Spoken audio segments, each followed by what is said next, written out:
बिस्मिल्लाहिर्रहमानिर्रहीम। अस्सलाम वालेकुम नाज़रीन, आप यूट्यूब चैनल देख रहे हैं। मैं इमरान खान हूँ। अहम खबरें आपके साथ शेयर करते हैं, लेकिन सबसे पहले इमरान खान साहब ने मुबारकबाद दी है नए आने वाले आर्मी चीफ को और chairman joint chief of the staff को। इमरान खान साहब ने कैसे कहा और क्या कहा जरा ये सुने। लेकिन अच्छी बात और अलग बात यह है कि इमरान खान साहब ने कायदे आज़म मोहम्मद अली जिन्ना, जो हम सबके कायद हैं और पूरे पाकिस्तान के मुत्तफ़िक का लीडर हैं, कायदे आज़म मोहम्मद अली जिन्ना का जो एक खिताब था, जो उनके अल्फाज थे, वो साथ में शेयर किए पाकिस्तान की अफवाज के लिए, और ये बड़ा ज़बरदस्त है। इमरान खान साहब ने कहा कि chairman joint chief of the staff committee और चीफ ऑफ आर्मी स्टाफ के मनसब संभालने पर जनरल साहिल शमशाद मिर्जा और जनरल सैयद आसिम मुनीर को मुबारकबाद पेश करता हूँ।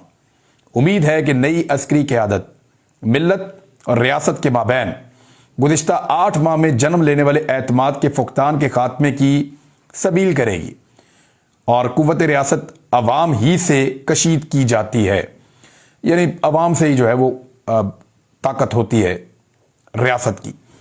फिर इमरान खान साहब ने कायदे आज़म मोहम्मद अली जिन्ना के जो अल्फाज ट्वीट किए अंग्रेजी में, लेकिन मैं आपको पढ़ के सुनाता हूँ उनका तर्जुमा। कायदे आज़म मोहम्मद अली जिन्ना ने फरमाया था कि मत भूलें कि मुसल्लह अफवाज कौम की मुलाजिम हैं।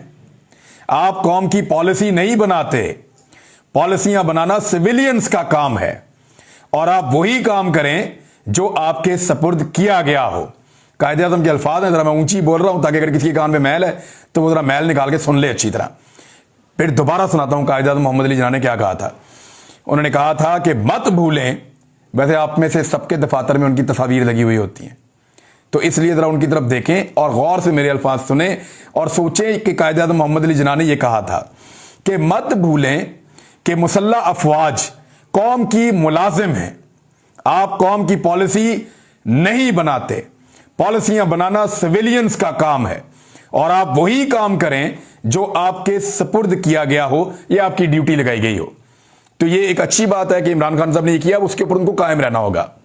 इमरान खान साहब ने बहुत कुछ सीखा है इस रिजीम चेंज ऑपरेशन के बाद। कम से कम ये तो सीखा है कि एस्टेब्लिशमेंट के कब्जे से इस मुल्क को छुड़ाना है। ये बातें नवाज शरीफ ने भी कहा था, मैंने सीख ली हैं, लेकिन हमने बाद में देखा कि उनकी पार्टी ने, उनकी बेटी ने, उनके दामाद ने, उनके रिश्तेदारों ने, उनके भाई ने, सब ने बूट पॉलिश करना शुरू कर दिए और इतने बूट पॉलिश किए कि अब नया वाला बूट भी पॉलिश कर रहे हैं। पुराना बूट पॉलिश कर करके घिसा दिया और उसके बाद अब नया बूट भी पॉलिश कर रहे हैं। तो नवाज शरीफ साहब ने लगता है कुछ नहीं सीखा। जरदारी साहब एस्टेब्लिशमेंट की गुड बुक्स में रहना चाहते हैं। यानी पीपल्स पार्टी की तो हालत यह हो गई है कि फिर भी शहबाज शरीफ ने जनरल कमर जावेद बाजवा की रिटायरमेंट के बाद अपना बंदा तो वापस बुला लिया ना। वजीर कानून आजम नजीर तारड़, शहबाज शरीफ साहब ने वापस बुला लिया उनको, इस्तीफा मंजूर नहीं किया। लेकिन अगर आप आसिफ अली जरदारी को देखें या बिलावल को देखें तो उन्होंने मुस्तफ़ा नवाज खोकर जिसने स्टैंड लिया उसको फारग ही कर दिया, पार्टी से, सेनेटरशिप से, हर जगह से वापस नहीं लिया अपना बंदा।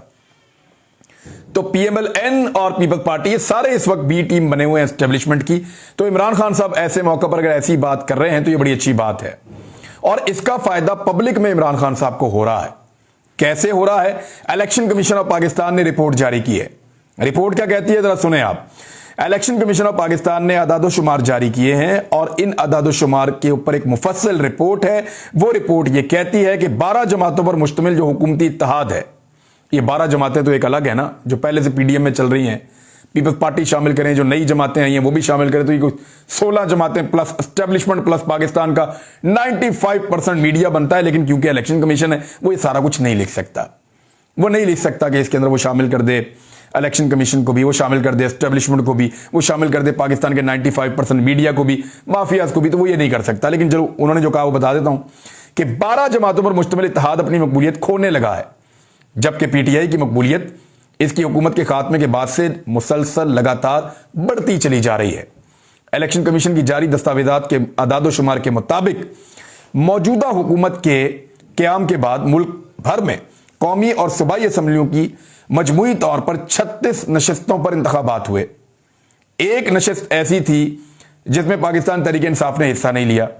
35 पे उन्होंने इलेक्शन लड़ा और 27 पर उन्होंने कामयाबी हासिल की और इस कामयाबी का तनासुब 75% है। यानी इमरान खान साहब 75% इलेक्शन जीते हैं इस वक्त पाकिस्तान में। अगर आप वोटों की तादाद देखें तो अकेले इमरान खान ने जो वोट लिए हैं रिजीम चेंज ऑपरेशन के बाद से लेकर अब तक, वो 18,59,322 वोट हैं, जबकि 12 जमातों ने मिलकर इमरान खान के खिलाफ जो मिलकर वोट लिए हैं 36 हलकों में, और इसमें वो हल्का भी है जिसमें इमरान खान साहब ने इलेक्शन नहीं लड़ा, वो वोट शामिल कर रहा हूं मैं, तो वो सारे वोट मिलाकर 15,98,391 बनते हैं।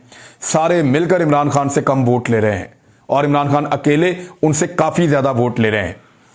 इस दौरान कौमी असम्बली की 12 नशिस्तों पर ज़िमनी इंतखाबात हुए, जिनमें से 11 पर पीटीआई ने हिस्सा लिया।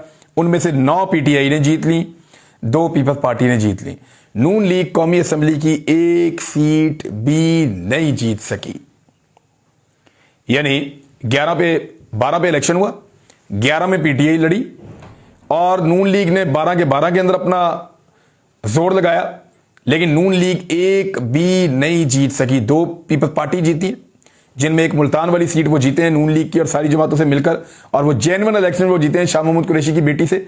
लेकिन जो कराची में वो इलेक्शन जीते हैं वो धांधली से जीते हैं, झुड़लू फेर कर जीते हैं, वरना वो भी फारिग था।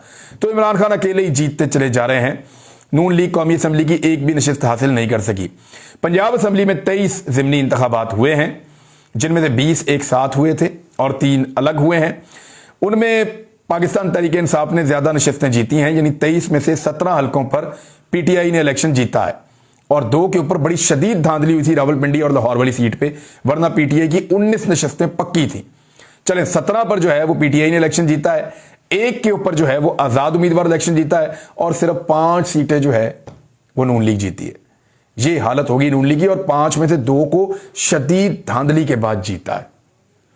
तो अगर 23 में से 3 नशिस्तें नून लीग जीतती है बगैर धांधली के, और चलें धांधली के साथ भी मिला लें तो 5 जीतती है, तो ये तो 20% भी नहीं बनता। तो इमरान खान साहब ने यहां पे भी लगभग 75% कामयाबी हासिल की है। तो हुक्मरान इत्तेहाद की नींदें उड़ गई हैं, और ऐसे माहौल के अंदर बजाय इसके कि इमरान खान साहब एक कदम पीछे हटें, वो कई कदम आगे बढ़ गए हैं। उन्होंने ऐलान कर दिया है कि आइंदा इंतखाबात में देरीना कारकुनों को मैदान में उतारेंगे।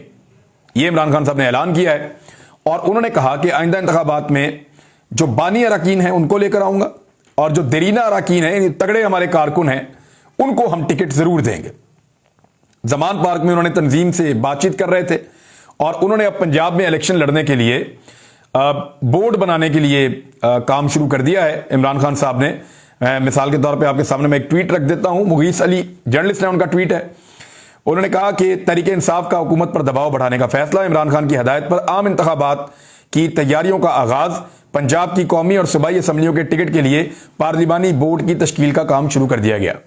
यही पीटीआई को ऑलरेडी पता है कि सूबे में और वफाक में किस किस को हमने टिकट देना है, तो पंजाब के ऊपर काम शुरू कर दिया है।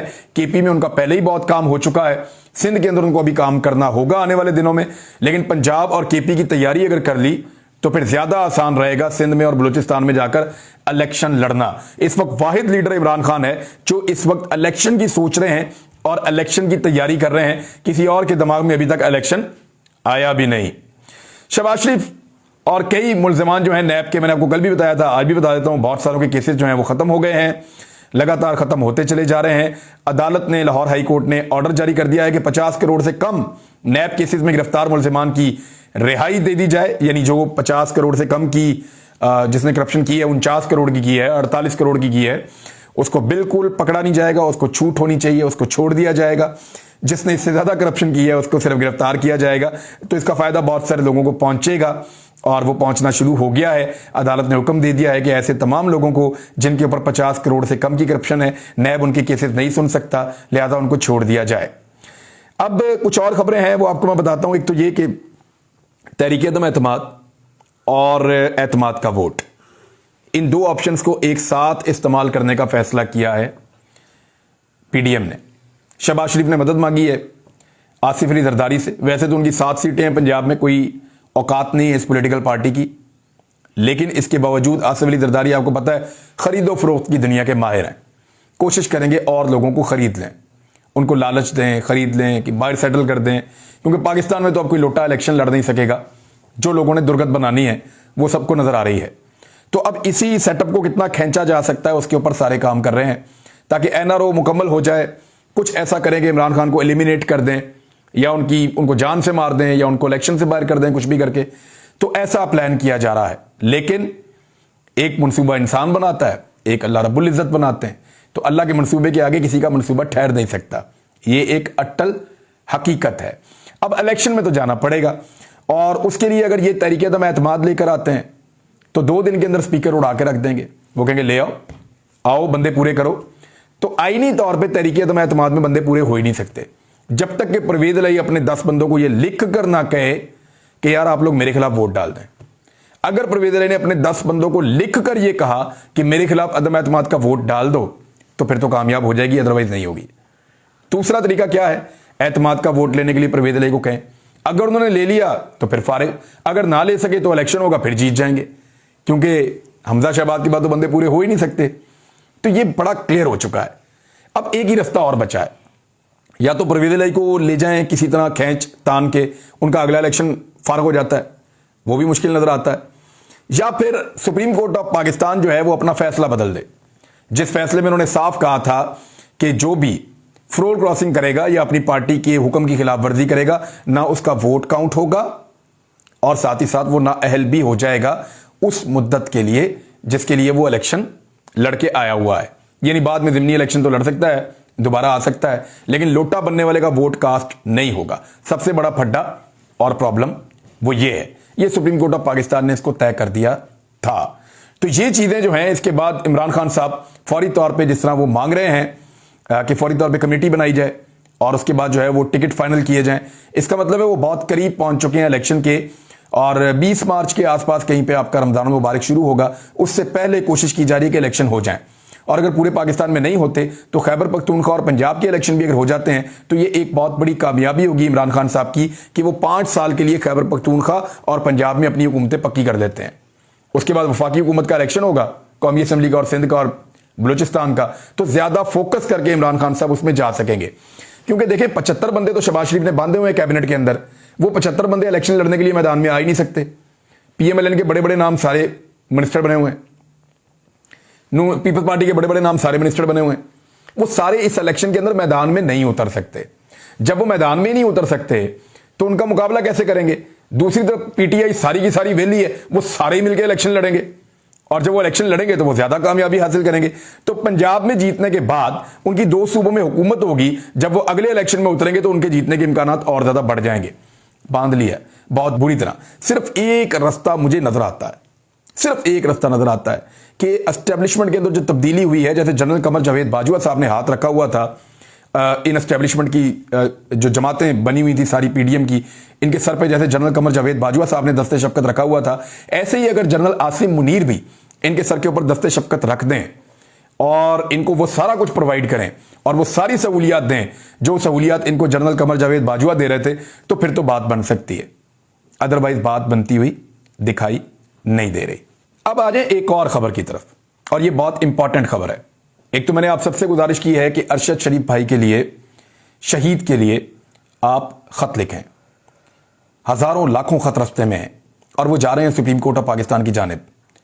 महकमा माल ने अगर हमारे साथ डंडी ना मारी और अगर ये खत जाने दिए गए और सुप्रीम कोर्ट तक पहुंचने दिए गए और पहुंचना शुरू हो गए हैं, ये खतूत जाकर वहां पे हमारी तरफ से एक दरखास्त करेंगे चीफ जस्टिस ऑफ पाकिस्तान को, पाकिस्तान के सबसे मोतबर अदलिया के इदारे सुप्रीम कोर्ट ऑफ पाकिस्तान को, कि हमें इंसाफ चाहिए।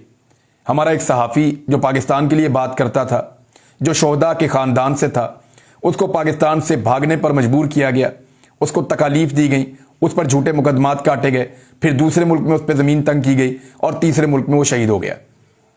और उसके बाद जिस तरह के हालात का हमने यहाँ पे जायज़ा लिया है, तो ये साफ नज़र आ रहा है कि वो कौन था जिसने अरशद शरीफ का जीना हराम कर रखा था। तो हम ये चाहते हैं कि उन लोगों को कटहरे में लाया जाए, उन लोगों को सजा दी जाए और आइंदा के लिए ये सिलसिला बंद होना चाहिए। तो उसके लिए अब फैक्ट फाइंडिंग का जो काम है वो हो रहा है। मेरी आज वकला से भी बात हुई है जो इस सारे मामले को देख रहे हैं, और वो ये कह रहे हैं अगले 8-10 दिन के अंदर अंदर ये मामला एक नई सिमत में जाएगा, क्योंकि फैक्ट्स इकट्ठे हो चुके हैं, कुछ फैक्ट्स अभी इकट्ठे किए जा रहे हैं। अब इसमें एक फैक्ट जो था जिसमें मैं शुरू से बात कर रहा था कि उन 50 बंदों को बुलाएं जिन्होंने हम पे पर्चे करवाए। मेरे खिलाफ 22 मुद्दई हैं, 22 आदमी ऐसे हैं पाकिस्तान में जिन्होंने मेरे ऊपर मुकदमा दर्ज करवाया था बगावत के, उकसाने के, गद्दारियों के और पता नहीं कौन कौन से। 22 बंदे ऐसे हैं पाकिस्तान में। 16 या 18 बंदे ऐसे हैं जिन्होंने अरशद शरीफ भाई के ऊपर मुकदमात करवाए थे। कुछ 10 के करीब बंदे ऐसे हैं जिन्होंने साबिर शाकिर भाई के ऊपर करवाए थे, समी इब्राहिम साहब के ऊपर जिन्होंने करवाए थे वो भी काफी सारे बंदे हैं। तो ये को 50 के करीब बंदे हैं जिन्होंने हम सहाफियों के ऊपर मुद्दई बनकर मुकदमात करवाए थे। इन बंदों को बुला ले और इनसे पूछें कि कौन था जो इनको कहता था कि तुमने ये पर्चे करवाने हैं। ये लिंक सीधा वहां तक जाएगा, नहीं जाएगा तो थोड़ा सा धक्का हम लगाएंगे, हम पहुंचा देंगे, हम आपको बताएंगे कि कौन है इसके पीछे। लेकिन अरशद शरीफ के खिलाफ FIR दर्ज कराने वाले तलबी के बावजूद पेश ना हुए। इंक्वायरी कमेटी ने अरशद शरीफ पर FIR दर्ज कराने वालों को तलब किया था। कमेटी ने मुतालिका सूबों के IGs को मुद्दइयों की हाजिरी यकीनी बनाने की हिदायत की थी। IG सिंध को, IG बलूचिस्तान को, IG पंजाब को इन लोगों को कहा गया था कि बंदे लेकर आओ जनाब। तो अब वो बंदे आए नहीं, एक भी बंदा पेश नहीं हुआ, एक भी मुद्दई नहीं आया। क्यों? कोई नशे का कारोबार करता है, कोई स्मगलिंग का कारोबार करता है, कोई फ्रॉड का कारोबार करता है, किसी का जुआ खाना है। इस तरह के 2 नंबर बंदे इकट्ठे करके हमारे ऊपर पर्चे करवाए गए थे। अब ये 2 नंबर बंदों के साथ क्या ताल्लुक है हमारी एजेंसियों का? मैं तो इस बात पे हैरान होता हूं। यानी एजेंसियों को कोई इमाम मस्जिद नहीं मिला, कोई बेहतर आदमी नहीं मिला हमारे ऊपर पर्चा करवाने के लिए। वो जितने बंदे मिले वो सारा कुछ फ्रॉडिया है। कोई जो है वो बंदा जो है वो मंशियात फरोश है, कोई स्मगलर है, कोई का जुए का अड्डा है, कोई जो है वो 2 नंबर काम करता है, कोई पुलिस का डाउट है। अजीबोगरीब किस्म के बंदे, खरामा खामा को 5% बंदे होंगे जो बंदे के पुत्र होंगे, 5 बंदे भी टोटल नहीं होंगे जो ठीक बंदे होंगे। सारे क्रिमिनल से हमारे ऊपर पर्चे करवाए थे। अब कोई बंदा पेश ही नहीं हो रहा, आ ही नहीं रहा। अब अरशद शरीफ शहीद के खिलाफ जो बगावत और गद्दारी समेत कई FIR दर्ज की गई थी। FIR दर्ज करने वालों में मतन का ताल्लुक जो है जो ताल्लुक था उनका बलूचिस्तान, 5 का सिंध के साथ था, 3 का बलूचिस्तान के साथ था और 1 का इस्लामाबाद से था। ये अभी इनको बुलाया गया, ये भी नहीं आ रहे। अब आप अंदाजा कर लें कि कैसे अब आगे आगे भाग रहे हैं वो सारे लोग जो कल पीछे लगे हुए थे। तो जुल्म जो है वो एक हद तक ही चल सकता है, इंसाफ का बोलबाला आखिर में होता है, चाहे हम जिंदा रहें या ना रहें। इंसाफ तो होगा और अल्लाह ताला इसी दुनिया में उन सबको एक्सपोज करेगा जिन्होंने जमीन को तंग किया मुहिब्बे वतन लोगों के लिए। अब तक इतने, अपना ख्याल रखिएगा, अपने इस चैनल का भी। अल्लाह हाफिज।